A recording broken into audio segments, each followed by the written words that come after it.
Banten Girang adalah sebuah dataran tinggi yang dekat dengan desa Sempu. Saat ini masuk wilayah kota Serang, letaknya sekitar 10 km dari pelabuhan Banten yang sekarang. Kota tua ini ditandai dengan makam keramat yang dinamai sebagai makam Ki Jongjo. Konon makam ini adalah makam kakak beradik Ki Jong dan Agus Jo yang dijadikan satu sebagai pemeluk Islam yang pertama di Banten.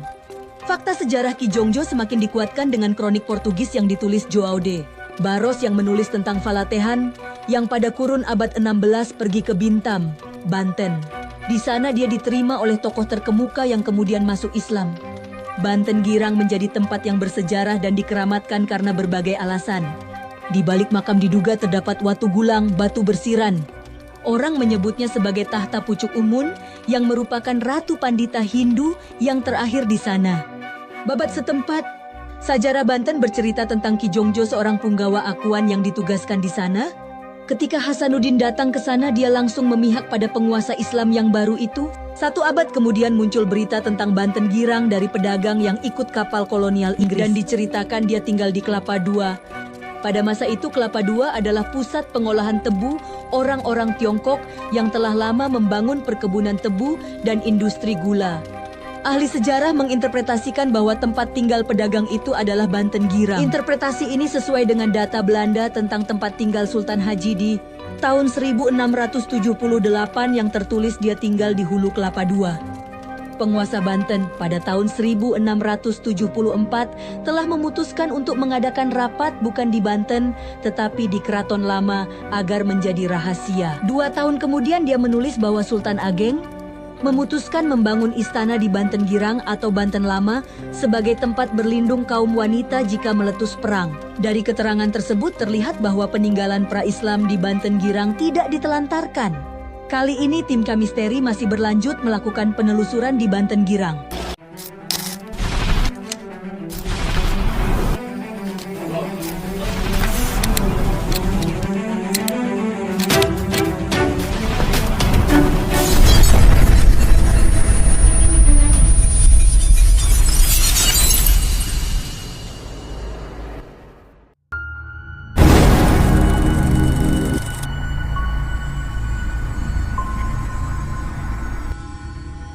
Makanya namanya Sempu Banten Girang. Sempu tuh empu.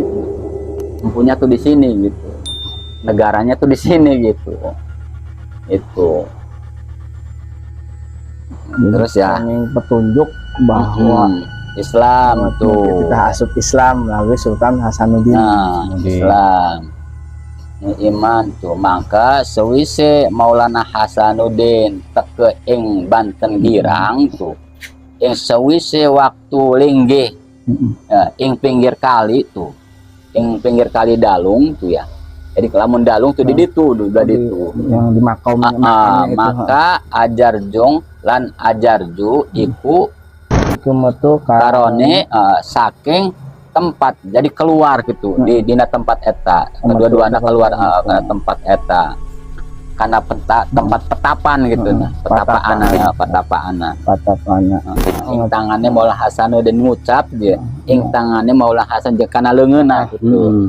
Laju dan nguruk tuh syahadat tuh. Jadi di ajaran syahadat gitu. Ngucap syahadat tuh Islam mangke sekarone serta wis tetep Islam itu. Sekarone. Jadi dua-duana geus tetep Islamna, maka waktu iku lan judulnya arane Ajarjong ing Masjong tuh. Ya Ajarjong eta ing Masjong jadi Masjong. Masjong. Itu semacam pemberian gelar. Iya, pemberian gelar itu. Jadi dirubah namanya gitu ta. Jadi tadinya mah ketika pada waktu Patih sebelum masuk Islam tuh Ajarjong tuh. Ajarjong. Ing Masjong tuh. Jadi Masjong Masjong itu kakaknya gitu. Dan Ajarju arane Agusju tuh. Tuh ya. Oh. Serta dan pardakaken seturun-turune tuh. Seturun karone sing seturun karone Masjong lan Agusju maka mulane mangka Maulana Hasanuddin ngandi ke ingki santri tuh. Ing Ki Masjong yang sire besok bisuk Ya, dua anak tuh. Jadi di anak lan kang turunanane Kimas. Nyimas. Nah, berarti itu berarti dari Kimas Jong sampai ke sekarang turunannya itu Mas Jong. gelarnya Mas. Permas itu dari Mas Jong. Ini kan Maulana Hasanuddin sendiri yang ngomong ya. Yang ngomong yang ngasih gelar itu ya. Nah, jadi gelar Permas Mas itu dari Mas Jong. dari keturunan Kimas Jong. Itu kan ini kan Maulana Hasanuddin yang ngomong ya. Bukan saya loh, bukan. Itu. Jadi jelas itu. Jangan dikira Permas Jong Tuan Bu memang asli Banten. Yang asli Banten kan Mas Jong Agustus. Iya betul. Kalau Sultan Maulana Hasanuddin orang Cirebon, ya kan? Jadi ada gelar Permas itu, Permas gelar itu. bangsawan ya, Bangsawan, gelar kerajaan yang diberikan oleh Sultan Hasanuddin kepada Kimas Jong. Dengan keturunannya maka pakai gelar Permas atau Nyimas gitu. Iya. Jadi kalau kerajaan Tulen nama dari Banten tuh ada apa Ratu Iya, bagus. Ratu bagus. Kang Anom tuh. Jadi Kang Anom itu nungora gitu nya. Kang Anom arane tuh. Anana entol tuh. Arana entolnya. Itu nungora gitu kan. Entol. Kang Wadon arane tuh. Nyimas tuh kan ya. Entol jeung Nyimas ieu nu kolot berarti Nyimas tuh anane. Mangke ngandike Maulana Hasanuddin ing Ki Agus Jo yen sire besok dua anak lanang tuh. Anak lanang tua arane Ki Agus Jo tuh. Ya, arane Ki Agus Jo ya. Ki Agus. Kang Enom arane Entol. Kang Wadon arane Ayu. Oh, itu ya. dari keturunan Agus Ju. Jadi asalnya tadi dinya tanya asalnya Lampung. Asalnya gelar Permas itu dari Kimas Jong. Maka para Agus lan para Entol lan para Agus iku sakabehe saking anak putune Ki Agus Ju tuh. Asale anane Manjing lan Agus Jo iku asale Banten Girang tuh. Asalnya Ayu, kalau nama perempuan Ayu itu gelar dari keturunannya Ki Agus Jo. Iya. Jadi itu jadi sejarah. Nah, ada tuh ketemukan dari bukunya. Kalau lamun leuwih ngeunah nama kira waktu lu masih buka mah mending kena di fotokopi engke tanya kurang buka gitu kan. Oh dasarnya dari mana nih, oh seperti iya ya kan. Lamun dek dikembangkan misalkan jadi kita harus punya iya gitu ta. Tapi pami ngopi biasa tenan di event di foto di scan kan di print gitu. Mun teh di fotoan kayak di scan di print gitu ta. Jadi jelas gitu ta. Jadi oh berarti riwayat Banten tuh memang jelas ada gitu kan. Dia mah jarang ngobogaan di perpus di ada saya sejarah Banten itu biar nyaho gitu kan. Tayina baik eta riwayat ini kita nuturaken tuh ya. Jadi lamun nutur kan nerangkeunnya itu perjalananna Kanjeng Maulana Hasanuddin mula-mula manjing di negara Banten. Iya awal mula perjalanan tuh ini gitu kan. Itu berarti sebelum Banten yang di sana di kerajaan awal mulanya itu Banten pusatnya di sini. Banten Girang. Katanya di sini itu ada pancuran emas ya. Iya itu sumbernya itu. Oh di situ. Itu patilasan apa gimana? Kalau itu mah peninggalan sih. Sejarah peninggalan. Diceritakan. Lamun peninggalan sih tamanya. Kenapa disebut pancuran emas itu? Karena sebagian orang ada yang melihat cairannya itu seperti itu. Katanya karena wallahu alam bisawab, tapi saya mah belum pernah gitu. Mungkin orang lain gitu. Kalau orang saya lain itu. Kalau saya mah belum pernah sih. Kalau saya mah melihatnya hanya sebatas air karomah yang tidak pernah serut gitu kan. Itu mah wallahu alam bisawab. Karomahnya seperti apa itu mah hanya Allah yang tahu kan. Itu tergantung manusianya, kembali ke manusianya. Berarti itu semacam patilasan, tempat mandi apa Iya. gimana? Semacam seperti itulah kira-kira. Cuman asal muasal terjadinya pancuran emas itu dari mana? teka-tukil gitunya. Teka-tukil. Karena memang itu hanya sebagai tempat pemandian. Mungkin bisa jadi ada orang lain yang melihat emas atau gimana gitu ya, keistimewaan sehingga disebutlah pancuran emas. Ya, itu namanya tempat itu. karomah kan Tempat pasti karomah. ada aja gitu. Itu.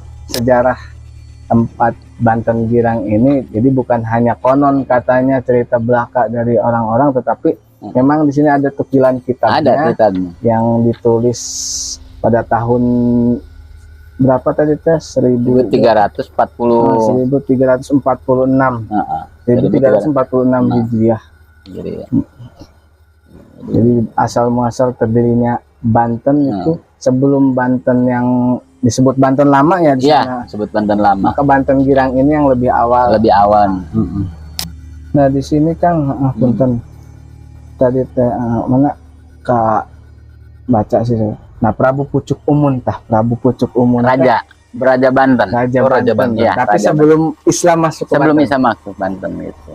Nah si Prabu Pucuk Umun itu siapanya atau ada ikatan silsilah apa keluarganya dari Sultan Hasanuddin Banten? Wallahualam sih enggak kalau sejarah antara Pucuk Umun dengan Maulana Hasanuddin nggak tahu sejarahnya seperti apa. Mungkin ada ikatan sih ya, mungkin karena saya mah takut salah gitu, karena iya. saya tidak punya gitu. Ya, takutnya ada karena saya pernah baca gitu, tapi bacanya di internet ya walau alam itu dasarnya dari mana, bahwa Prabu Pucuk Umun punya putri, seorang putri. Nah putri itu yang dinikahi oleh Sultan Hasanuddin, oleh Sunan Gunung Jati. Nah memiliki putra namanya Sultan Hasanuddin. Namun walau alam namanya saya baca artikel di internet gitu kan, jadi belum menemukan gitu tuh buku asli tukilannya gitu. Hari ini makan asli kan tukilannya kan, jadi jelas gitu kan. Referensinya jelas. Jadi lamun Surosoan mah ketika Maulana Hasanuddin sholat jeung Mas Tung Agus yo sholat di tengah-tengah segara gitu kan, di tengah-tengah laut. Laut itu surut gitu, asat. Laut eta surut asat slot gitu. Aya di dia di Surosoan itu dibikinna nya pada waktu eta sameme Surosoan aya ge Banten Girang terus aya heula gitu. Jadi negara gitu. Soalnya kan Prabu Pucuk Umun itu Raja Banten, kemudian kan Sultan Hasanuddin itu jadi Raja Banten ya. Raja Banten. Gitu. Nah, berarti kan ada ikatannya. Ada ikatannya. Cuman belum ketemu itunya apa tukilan sejarah.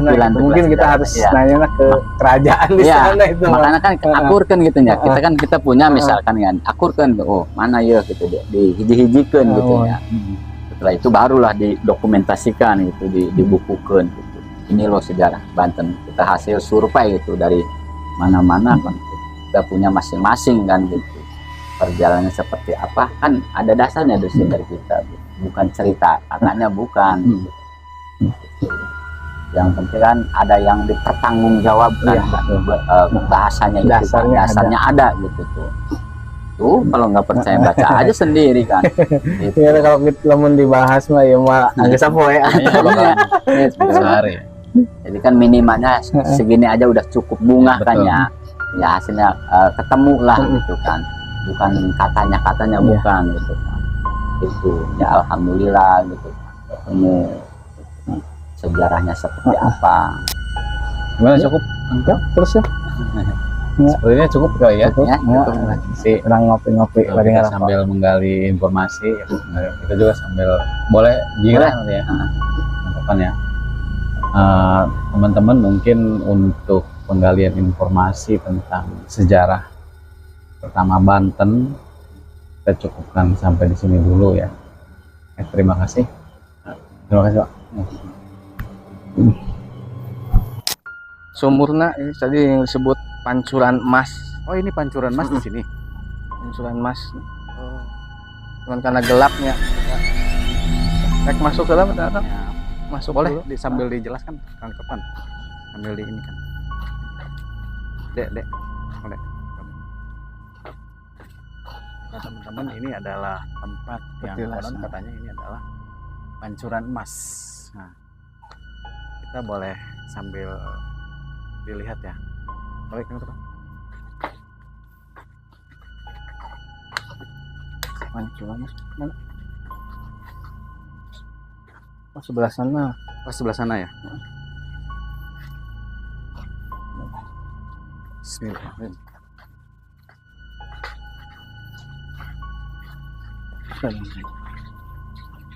Nah, jadi ini untuk penampakan pancurannya, teman-teman.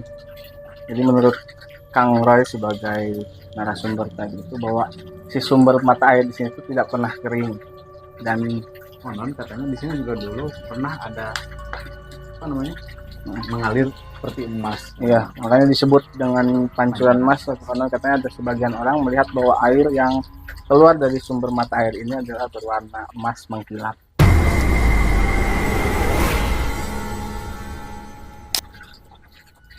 Oke, Boleh dicoba nggak airnya, Pak?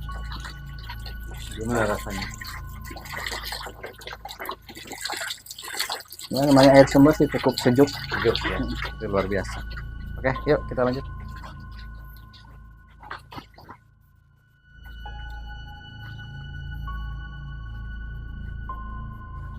Dan ini berada di pinggir kali pisan ya.